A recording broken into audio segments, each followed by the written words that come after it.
In today's latest news, we prepare for the announcement of Frank Lampard, who is set to take over press duties before our game tomorrow against Wolves. What does Lampard's return mean for the club and mean for our hopes until the end of the season? But my friends, that isn't the only shocking news, as reports suggest that Antonio Conte, Jose Mourinho have been contacted over possible interviews, of course, with a manager vacancy in the summer. Wow, so many crazy reports, crazy moments and crazy times at this crazy football club, but that's why we love our club. It's such a unique experience being a Chelsea fan, and it's for reasons like this, my friends. If you guys are excited for the future, if you're happy to see Lampard return as our interim manager, hit that like button. Let's be ambitious. Let's go for over 3k likes. And my friends, without wasting any more time, now to start with things, let's break down the news and let's discuss how Lampard's returned back as our caretaker manager. Now, an agreement was made late last night, and of course, Lampard was more than happy to do us a favour to come in here, of course, and steer the ship until the season ends. Now, Lampard's return is also the return for many other former Chelsea coaches. Ashley Cole returns back to the club.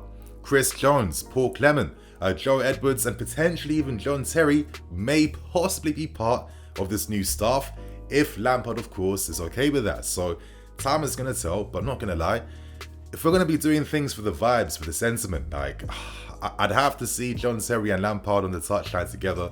That would be something sick. And also with Paul Clement returning, he was also the former assistant manager of Carlo Ancelotti, so I'm hoping that Clement's going to have some insight for us for when we play against Real Madrid next week. Now, you might be asking yourself, Nini, why exactly did we turn to Frank Lampard? Why did we not remain with Bruno Souto? It's quite a simple story, my friends. Basically, Souto doesn't really want the job as an interim manager. He is still loyal to Graham Potter. This was like a contextual thing in the moment because we needed someone to take over the first team for that game, of course. And obviously, guys like Anthony Barry aren't even part of the staff right now because he's currently negotiating a move to Bayern Munich. So basically, Bruno was never set to remain here as our interim manager. We needed a solution, and Frank Lampard was that solution. Of course, there is some PR benefits from that, but football's it's a sport, it's a human game, man. Come on, like, of course, a lot of the fans are going to be excited by this type of sentimental move, right? Obviously, Lampard was a legend here, many fun times, and of course, during a difficult time like this, the guys need to regroup back together now. That's the most important thing, and I think Lampard is a good presence to have at this point in time for something like this. Now, in terms of what Lampard can offer, Lampard's talent ID is also seen as a big strength of Lampard as a manager, and he could be useful to lean upon when it comes to thinking about who stays or goes for the future of the squads. And actually, I think this is like a wise thing to do. Now, before people get cynical and think, wouldn't this undermine guys like Stewart and Winston Lee, etc., etc.? It's got nothing to do with that. It's just having an additional voice and an additional opinion from someone that will be working with these guys week in, week out until the season ends. And obviously, Lampard has a thing for talent ID. I'm looking at social media, stuff like, of course, Mudryk first gaining the attention of Everton before us.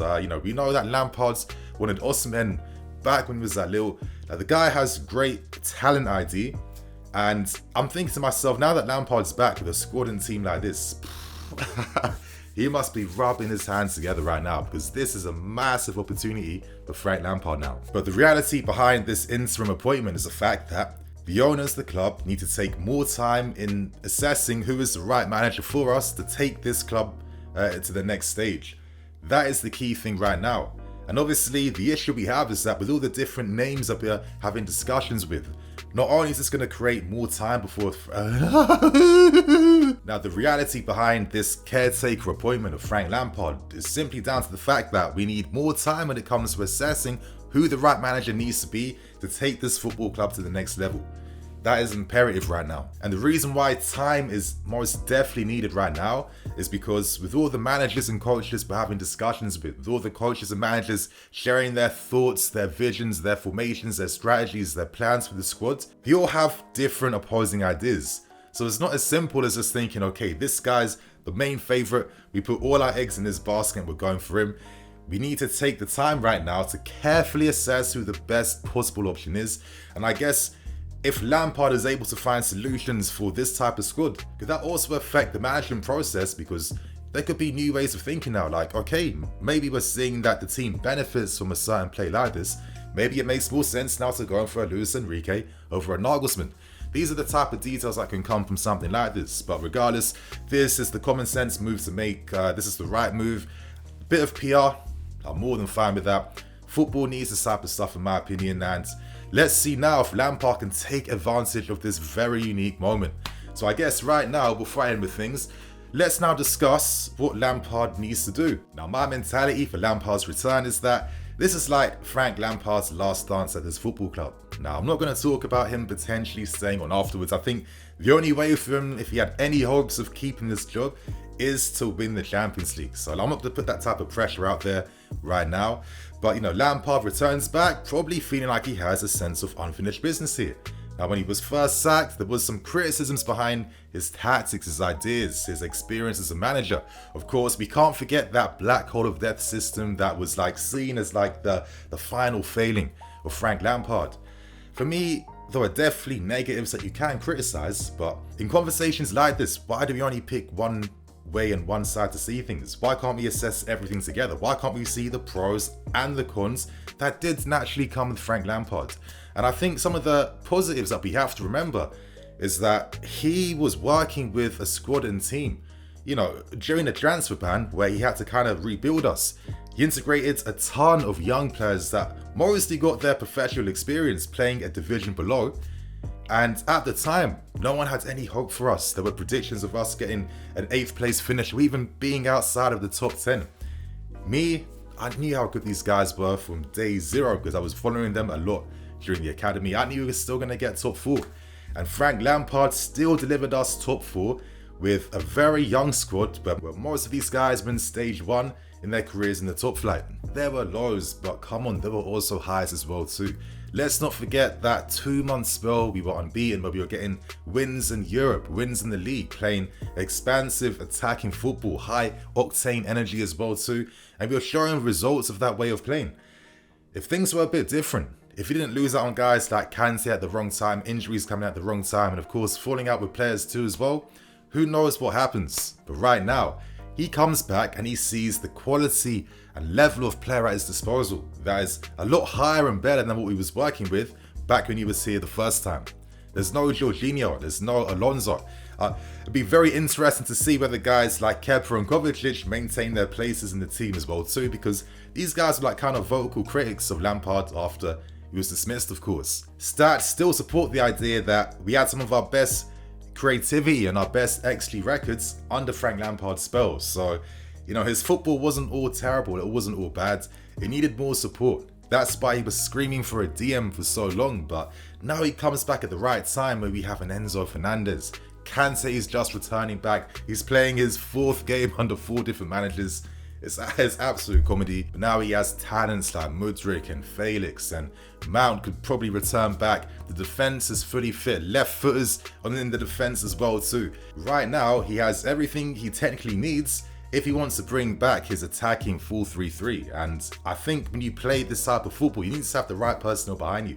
I think that's why Everton are doing much better playing more defensively, because playing offensively is completely different and you have to be ready for that type of challenge. So I think Frank Lampard, seeing what he does, hearing his first words in the press conference, that is going to be so key. And of course, there is going to be a big video coming out after this one where I break down what I think Frank Lampard could do. So my friends, share your thoughts and opinions. Do you feel optimistic? Do you feel a bit nervous, a bit wary?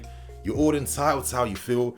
Let's read your opinions. Let's be part of this conversation. So right now, let's end things by discussing 2 surprising managers that are being linked with interviews right now. And there are former managers in Antonio Conte and Jose Mourinho. I'm going to keep things brutally real. I got terrible sleep last night. I did not sleep quite good. You know why I didn't sleep quite good? Because of the dirty story I had to read when I was in bed, suggesting that there are going to be conversations had with Antonio Conte. The way my heart sank, my first reaction wasn't necessarily my best reaction. But of course, after having more time to think about the story, I can see the common sense behind it. And as reported by The Independent, of course, Conte is being considered to have a possible discussion with us. We have to remember this. We want to have conversations and interviews with at least 5 different managers. the main two favourites right now, Enrique and Nagelsmann. We've had lots of contact with them. But to finalise the 5-man shortlist, we have to talk to other managers. So before we can whittle down who the main 5 are going to be, it does make sense to kind of cast your net wide and get a range of different opinions, different ideas, just to really get a sense of, what we can do now to build for the future and where we go from here. Now, the context behind why we would have conversations with Conte is due to the fact that the last time he won the league was under Conte, and he's seen as someone that can bring structure to a football club. Now, another former manager we've had contact with is none other than Jose Mourinho. Could Mourinho return back for next season to complete the three-peat? Very, very interesting. Of course, compared to Antonio Conte or Jose Mourinho, if I had to pick one, it is going to be Mourinho all day, but I'm not going to sit here and stand like I feel like an absolute winner in that sense. And I'm sorry, I still have that slight nervy feel due to how Mourinho used the squad he had at his disposal all those years back. I mean, the talents he had, De Bruyne, Salah, Oscar, all these guys, no one really progressed and went to the next level under him. And some of the stories that came out behind the dissatisfaction from your Salahs and De Bruynes, we're in a similar situation right now where we're putting all our eggs in baskets to sign the best young players out there. And do Mourinho's ideas and way of playing football necessarily help elevate a young guy under 23 who isn't at that stage he needs to be at 26, 27, where Mourinho's ideas really get appreciated by seasoned, experienced players like this because their mindset is, I just want to win. I've learned everything I need to learn. I've developed what I need to. Right now, trophies winning, I'll do anything I need to do. I'd say too that his Roma team this season, they are kind of underperforming when it comes to creativity, goals. They're not as offensive as they used to be.